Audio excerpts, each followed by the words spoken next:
Hello, নমস্কার বন্ধুগণ। ভেট knowledge চ্যানেলে আপনাদের সবাইকে জানাই স্বাগত। তো আগের ভিডিওতে আমি যেমন বলেছিলাম যে পরের নেক্সট ভিডিওতে স্পুন স্প্রিন্টের একটা ভিডিও আমি নিয়ে আসবো, তো সেটাই নিয়ে এসেছি সেই টপিকেই।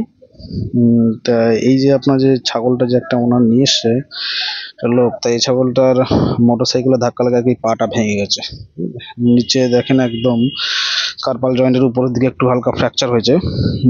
তা এটা পুরো হ্যাঁ কমপ্লিট ফ্র্যাকচার, বাট কোনো উন্ড হয়নি, আলাদা হয়ে গেছে ভেঙে, বাট ভেতরে কোনো ইন্টারনাল ইনজুরি হালকা পাতলা হয়েছে, বাট কোনো এক্সপোজ হওয়া উন্ড নেই।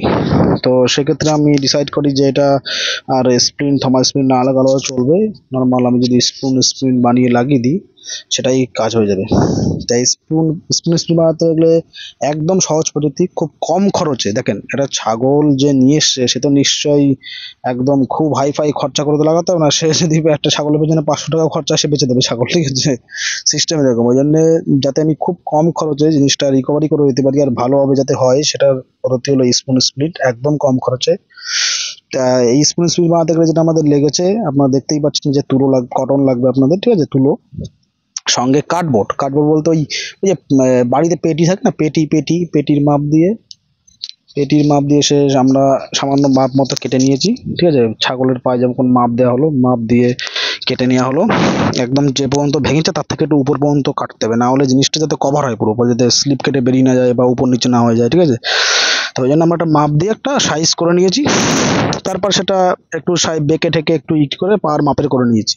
এবার তার উপর দিয়ে যেরকম দেখা যাচ্ছে তুলোর আমরা প্যাডিং করছি, ঠিক আছে? তুলোর প্যাডিং করে নিয়ে যাতে ওর আঘাত না লাগে, ভেতরে বেশি চাপ না খায়, কমফোর্টেবলি থাকে আর কি পাটা। তার জন্যে কটন জড়িয়ে নিয়ে আমরা ওর উপর দিয়ে ব্যান্ডেজ জড়াচ্ছি। 6 ইঞ্চির দুটো ব্যান্ডেজ লাগবে, কটন লাগবে, আর আপনার ব্যান্ডেজ লাগবে। ব্যান্ডেজই হয়ে যাবে, আর কিছু লাগবে না, এই দুটো জিনিস হলে হয়ে যাবে। হ্যাঁ, এখানে আপনি লিউকোপ্লাস লাগাতে পারেন যে বাঁধনের জায়গাগুলো, কিন্তু ওটা খরচ কমিয়ে দেওয়ার জন্য আমি আর কি দুটো ব্যান্ডেজেই আর কি হয়ে যাবে জিনিসটা। তা বেশিরভাগ স্প্রিন যখন করা হয় আগে দেখে নিতে হয়, ভালো করে চেক করে নিতে হয় যে কোথাও সামান্য একটু কাটাছেঁড়া বা কোথাও ক্ষত বা ছেলে গেছে ঘা জায়গার উপরে আঘাতের জন্য, সেসব জায়গায় স্প্রিন না লাগানোই ভালো, ঠিক আছে? সেক্ষেত্রে তাহলে সেক্ষেত্রে অনেক সময় গ্যাংগ্রিন হয়ে যাওয়ার ভয় থাকে ভেতরে। মানে আমি ভালো করে আগেই চেক করে নিয়েছি, কোনো রকম কোনো উন্ড নেই, সেরকম করা হচ্ছে। তা যে ওনারটা নিয়ে এসেছিল সে তো প্রথমে তাকে বললাম যে ঠিক হবে তো দাদা আদৌ, ঠিক আছে? তখন গ্রামের লোক তারা, ঠিক আছে, তারা আগেই চিন্তা ভাবনা করে যে ছাগল ঠিক না হলে বেঁচে দেবো, ঠিক আছে?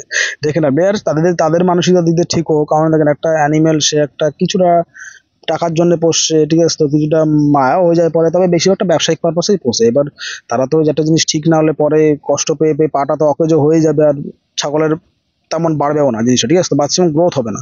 সেই জন্য তারা আগে একটা আশ্বাস নেয় আর কি। তো আমি ওদের আশ্বাস দিলাম না, ঠিক হয়ে যাবে জিনিসটা, ঠিক আছে? তুমি করো, এই দুটো ব্যান্ডেজ ফার্মেসি থেকে নিয়ে আসো, আর এই কটন তো আমাদের ছিল হসপিটালে ওখানেই, ঠিক আছে? আর কার্ডবোর্ডটা আমি ওষুধের পেটি রেডি আসে ওখান থেকে আমি 2-4টে পেটি গুছিয়ে রেখে দিই, যারা আসে মাঝে মাঝে ওখান থেকে কেটে কেটে আমি সাইজ করে দিই, কারণ কার্ডবোর্ডটা ওই পেটি সবার বাড়িতে কিছু না কিছু থাকে, না হলে পাশের বাড়িতে খোঁজ করলেও পাওয়া যায়, ঠিক আছে? দোকান টোকানে খোঁজ করলে পাওয়া যায়। কেউ টাকাও নেয় না ওর জন্য আমার, ঠিক আছে জিনিসটা। তা এটা দেখতে পাচ্ছেন যে স্প্রিন করার জন্য প্রথমে আমরা এই কার্ডবোর্ডটা কেটে নিলাম, নিয়ে তারপরে ওটা পার মাপের সাইজ করে আমি ওটা বানিয়ে নিলাম, বানিয়ে তারপরে ওটা তুলোর প্যাডিং করলাম, প্যাডিং করে তারপরে ব্যান্ডেজ দিয়ে ভালো করে আমি ওটা জড়িয়ে একটু করে নিলাম। আর যেটা ওকে বাঁধন দিতে হবে তার জন্য দেখতে পাচ্ছেন যে ব্যান্ডেজ আমি কেটে কেটে সাইজ করে আগের থেকে রেখেছি। এবার স্প্রিন তৈরি করার পরে আমি ওটা পায়ে আর কি লাগিয়ে দিলাম, ভালো করে দেখতেই পাচ্ছেন যে সেটিং করে মাপ নিচ্ছি আমি, ঠিক আছে? মাপ নেওয়ার পরে আর আগের দিনও বলেছিলাম যে কোনো ফ্র্যাকচার কেস আসলে যে আগে পায়ে একটা নিচে গোড়ার দিকে, মানে একদম খুরের দিকে বাঁধন দিয়ে নিতে হবে। বাঁধন দিয়ে নিয়ে সেটা টেনে ধরে রাখতে হবে, কারণ আপনি হাতে ধরে ছাগল টেনে রাখতে পারবেন না, ও নাড়াচাড়া দেবে আর হাতের লাইনিং ঠিক হয় না। ওই জন্য আপনি সবচেয়ে ভালো একটা দড়ি দিয়ে বা ব্যান্ডেজ দিয়ে একটা বেঁধে লাইনিংটা আপনি ঠিক করে নেবেন। এবার আপনি দিয়ে ওখানে আমি ব্যান্ডেজ জড়াচ্ছি, এরকম ব্যান্ডেজটা বাঁধন দিচ্ছি টাইট করে। আর বাঁধন দেওয়ার ক্ষেত্রে এইখানে বাঁধন দেওয়ার একটা সিস্টেম বলে দিই, আপনি খুরের থেকে একটু বেশি বড় রাখবেন, সামান্য একটু, ঠিক আছে বাঁধনটা। এবার সেই যেটুকু বড় রেখেছেন ওখানে একটা বাঁধন মারবেন, তাহলে কি বলেন তো নিচেটা একটু হালকা ন্যারো হয়ে যাবে, তাহলে ওইখান দিয়ে ও চাপ দিলেও ওখান দিয়ে বেরোবে না, খুরটা বেরিয়ে আসবে না, ওখানে আটকে থাকবে জিনিসটা। তারপরে আপনি নিচের দিকে একটা বাঁধন মারলেন, এবার একদম উপরে টপে যেখানে আছে ওখানে একটা বাঁধন মারবেন, ঠিক আছে? তাহলে জিনিসটা আপনার আটকে থাকবে। তারপরে ধীরে ধীরে আপনি মিডিলে যেখান দিয়ে বাঁধন আছে সেখানে ধীরে ধীরে বাঁধন দেবেন। বাঁধন দিলে পরে আস্তে আস্তে জিনিসটা পুরো সেটিং হয়ে যাবে। এবার এই ক্ষেত্রেও যে ও বাড়িতে চটা লাগিয়ে দিত, চটা লাগায়নি, দিনে দিনে নিয়ে চলে এসছে, শুনেছে যে হাসপাতালে এখানে গেলে লাগিয়ে দেওয়া হবে ভালো করে, যেটা ভালো হয় বেশ সেটাই করে দেওয়া হবে, তাও নিয়ে চলে এসছে। কিন্তু চটা লাগিয়ে দিলে হতো কি, অনেক সময় ঠিক হয়ে যায়, আগেও বলেছি ঠিক হয়ে যায়, বাঁধনটা ঠিক মতো অনেকে দিতে পারে না, ঠিক আছে, কিন্তু এইটা লাগানো খুব ইজি। চটা আপনার কাটতে হবে, চাষতে হবে, সেটিং করতে হবে, চোচ ফোচার জন্য দেখতে হবে, সময় সাপেক্ষ কাজ। এটা আপনার কি 10 থেকে 15 মিনিটের কাজ, ঠিক আছে। শুধু মাপ দিয়ে কেটে নিলাম, প্যাডিং করলাম, বেঁধে দিয়ে পাঠিয়ে দিলাম, ঠিক আছে জিনিসটা। ওই জন্য স্পিনটা খুব সহজসাধ্য। তা এটা আমি প্রথমে করতাম না, অনেকে ঠিক আছে যখন প্র্যাকটিস করেন, সব জিনিসটা দেখেন, সব জিনিস তো আর বই পড়ে সে বই পড়ে দেখেন থিওরিটিক্যাল নলেজ পাওয়া যাবে, সেটা অবশ্যই কাজ করার ক্ষেত্রে প্রয়োজন, বা আপনার কাজ শেখার ক্ষেত্রে ওই নলেজটা কাজে লাগবে। যে আপনি একটা যদি জিনিস না জানেন, ঠিক আছে, তাহলে সেটা আন্দাজে আপনি কি করে করবেন, কিন্তু থিওরি নলেজটা অবশ্যই প্রয়োজন, এই জন্য যে আপনি কোনো কাজটা যখন করবেন ভালো করে, থিওরি নলেজটা আপনার কোথাও না কোথাও সাপোর্ট দেবে। হ্যাঁ, বাকিটা তো আপনার প্র্যাকটিক্যাল নলেজের গুরুত্ব আছেই। কারণ আমি প্রথমে স্পুন দেখেছিলাম, করেছিলাম, কিন্তু আমার একটা দাদা আছে, সে রূপক দা, ঠিক আছে, আমারই খুব মানে ঘনিষ্ঠ আর কি।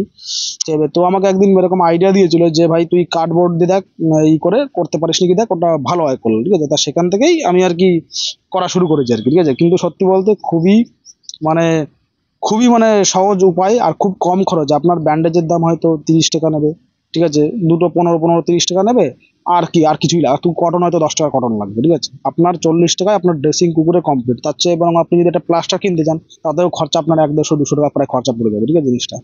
ওই জন্য খুবই কম খরচ, একটা ছাগল যে পোষে তার জন্য একটা পা ভেঙে গেলে খুবই কম খরচের মধ্যে উপায়টা আছে আর কি।